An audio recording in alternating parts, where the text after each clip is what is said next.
Bien dans son job, parlons du numérique. On en parle beaucoup sur ce plateau, la difficulté de former, de pouvoir accompagner les élèves dès le plus jeune âge.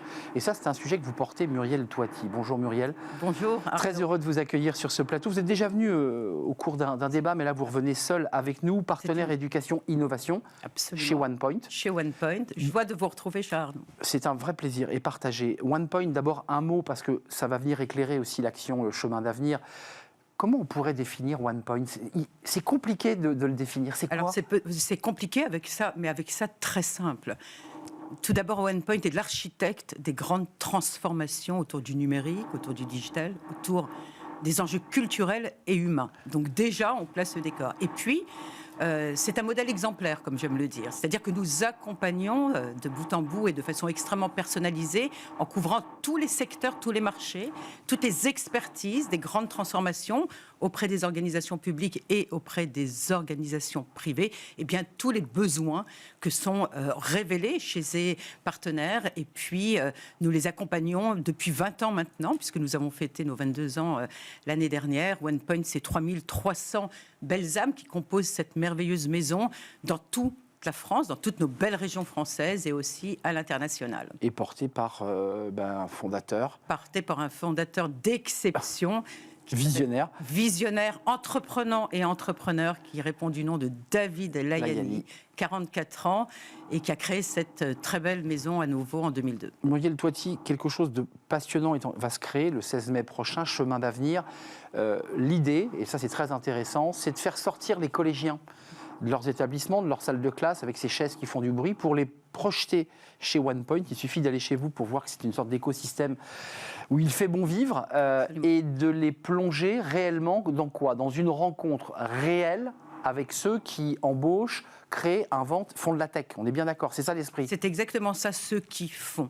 La beauté du geste, si j'ose dire, par rapport à OnePoint, c'est que nous sommes à l'intermédiation du secteur public et du secteur privé. Nous travaillons aussi bien avec le monde public, et donc les ministères, les États, les collectivités, les régions, mais également les universités et les écoles, donc le ministère de l'Enseignement supérieur et de la Recherche et le ministère de l'Éducation nationale, et également avec le secteur privé. Et la capacité que nous avons à être à l'intermédiation de ces deux mondes nous amène à être également une société à impact. Une société à impact qui vise, oserais-je dire, une société réparée sur du social et du sociétal.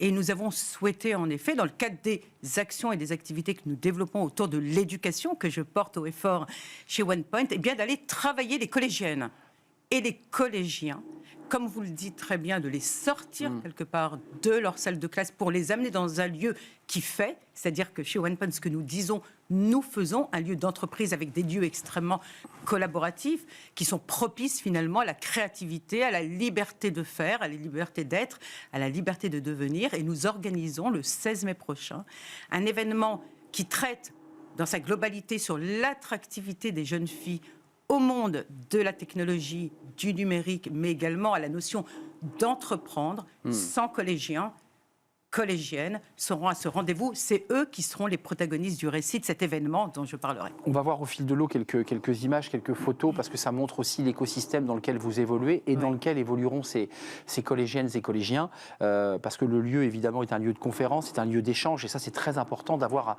un espace dédié, et il sera dédié à ces collégiennes. Exclusivement. Il y a quand même dans l'idée de l'intermédiation, c'est un joli mot, qui dit quand même, et on l'entend sur ce plateau, l'éducation nationale devrait aller un peu plus vite. Est-ce que, d'une manière comme ça insidieuse, vous dites à l'éducation nationale, parce que le rectorat, évidemment, est partenaire avec vous, on peut peut-être vous accompagner à aller plus vite. Est-ce qu'il y a un peu de ça, quand même ? Mais il y a beaucoup de ça, Arnaud. Il y a beaucoup de ça, parce que nous considérons de toute façon, et ça, c'est une des missions de OnePoint, que de rapprocher, encore une fois, je le répète, c'est très important, tel un phare éclairant, eh bien, les ministères qui agissent et les entreprises qui font. Alors, ça veut dire quoi en deux mots ? Ça veut dire que finalement, on travaille la complémentarité. Ce que fait l'éducation nationale Eh bien, ce que fait l'entreprise est aussi bien, mais la complémentarité des deux mondes crée finalement l'étincelle de la réussite. Vous parlez aux professeurs aussi, ils seront là. Alors exactement. Il y a un message envoyé aux professeurs. Il y a un message envoyé aux professeurs de se dire quoi ? De se dire d'abord, nous invitons vos collégiens et vos collégiennes pour travailler les biais cognitifs, les biais éducationnels, pour faire en sorte aussi de parer à la pénurie des talents, à cette fameuse guerre des talents, ce déficit de talents que nous avons, parce que nous avons une vocation à impact que de vouloir travailler la croissance de notre pays, générer d'autant plus d'emplois et surtout travailler la réindustrialisation. Et on ne peut pas faire l'économie de plus de 50% de la population, qui est une population féminine. Or, force est de constater qu'aujourd'hui, 17% de la gente féminine ne va pas dans cette filière. Ne va pas, même si elle le souhaiterait. Parce qu'on sait qu'à la maison, 33% des petites sont simplement encouragées par les parents à se diriger vers ces métiers-là, alors que 66% sont les garçons, et que 57% pourtant souhaitent s'y engager. Donc comment travailler justement ces biais-là ? Comment travailler les consciences collectives ? Comment faire en sorte aussi que les petites doivent être accompagnées pour oser. Rassurer, accompagner. Être en confiance, être dans un territoire de liberté psychique, de conditionnement en lien avec la maison, en lien avec l'éducation nationale et en lien avec les entreprises. Et qui mieux que OnePoint pour pouvoir accompagner l'éducation nationale et le rectorat de Paris, effectivement, les collégiennes, les enseignants qui seront présents avec les associations, d'ailleurs de parents d'élèves, mais aussi des associations qui travaillent avec l'éducation nationale, autant d'acteurs et autant de protagonistes qui sont là pour faire en sorte qu'on aille vers une société réparée. Quand même, une rencontre très concrète avec des entrepreneurs, des dirigeants, et puis des débats, ils vont repartir plus intelligents, parce que Cédric Villani, Edith Cresson, Sarah Ellery, pour ne citer que, Florence Bio, Alexis Kaufmann, sur des tables rondes assez courtes, très dynamiques, pour aussi, j'allais dire, voilà, ils vont repartir aussi avec un bagage, avec une connaissance. Ils vont partir avec même plus que ça. Petit 1, nous avons souhaité faire en sorte que cet événement baptisé Chemin d'avenir, rêvons ensemble, et le ensemble est très important, nos métiers dans le numérique, puissent effectivement faire en sorte que les acteurs, les agents du changement seront les enfants. Mais nous avons souhaité également travailler avec des institutionnels.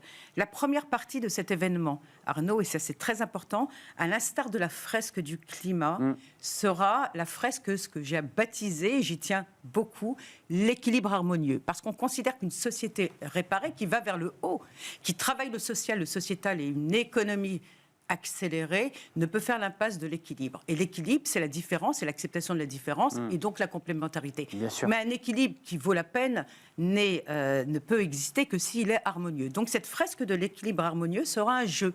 Nous sommes avec des collégiens et des collégiennes. Un jeu de cartes, exactement, soyons ludiques, qui va venir déconstruire, encore une fois, des biais cognitifs, qui va venir reconstruire une narration qui sera propre à ces collégiens. On va leur faire poser des questions et eux-mêmes arriveront aux réponses. Juste avant de nous quitter, Muriel Toiti, je sais que ça vous tient très à cœur parce que vous portez un bagage 20 ans en Israël. Vous avez aussi piloté cet écosystème autour de la tech et on sait qu'Israël est un pays en pointe sur ces sujets. Qu'est-ce que vous apportez de cette expérience de 20 ans en Israël et qu'est-ce que vous aimeriez que la France récupère de tout cela, de cette expérience qui vous a construit? Absolument. 20 ans en Israël. Moi, je dis toujours, pour schématiser, et prenez-moi au 5e degré, que le seul risque que nous avons en Israël, c'est de mourir. Donc, tous les risques sont bons à prendre. Tous les risques sont bons à prendre. Autrement dit, l'échec doit être considéré comme une valeur positive. Donc, le seul sujet qui est à ramener sur notre écosystème en France, pour travailler la croissance, une société sereine et équilibrée, c'est travailler ce qu'on appelle les compétences douces, autrement dit, l'audace, la combativité, le fait de ne pas avoir peur, le fait de prendre des risques, se dire que si on échoue, ce n'est pas grave parce qu'on conscientise l'échec et qu'on sait que et on reconstruit dessus, peut être transformé en réussite. Donc, oser devenir. La tech est universelle. Elle n'est pas genrée, elle est encore moins sexuée. Elle appartient à en Israël, elle est partagée, les femmes sont impliquées. 48% des femmes sont aux commandes de la tech et sont aux commandes de la recherche israélienne. Absolument, aux commandes. Il faut savoir aussi que c'est un petit pays, que la seule façon de s'autosuffire en Israël, c'est l'innovation et la tech. C'est pas anodin si on appelle ce pays la Startup Nation. La France doit être un pays d'industrialisation. On l'a été, on doit le redevenir. Les femmes ont un rôle à jouer majeur dans la complémentarité avec les hommes. Voilà le chemin d'avenir, voilà le chemin d'avenir que OnePoint propose et nous serons là pour amener aussi des livrables et je clôturerai peut-être avec cela parce que l'idée ce n'est pas de faire un événement. Simplement, ce n'est pas un one-shot comme on dit. Il va y avoir des livrables de tout ce qui va se passer pendant cette journée, la fraise de l'équipe harmonieux, les tables rondes, et on mesurera ces livrables qui seront dispatchés dans tout le territoire en France, et on refera cela l'année prochaine pour voir où on a progressé et où on doit encore accélérer. Un début de tableau de bord pour voir l'évolution à travers cet événement important le 16 mai prochain. Merci Muriel Toiti d'être venue nous éclairer et nous faire partager aussi vos convictions, partenaire éducation et innovation chez OnePoint.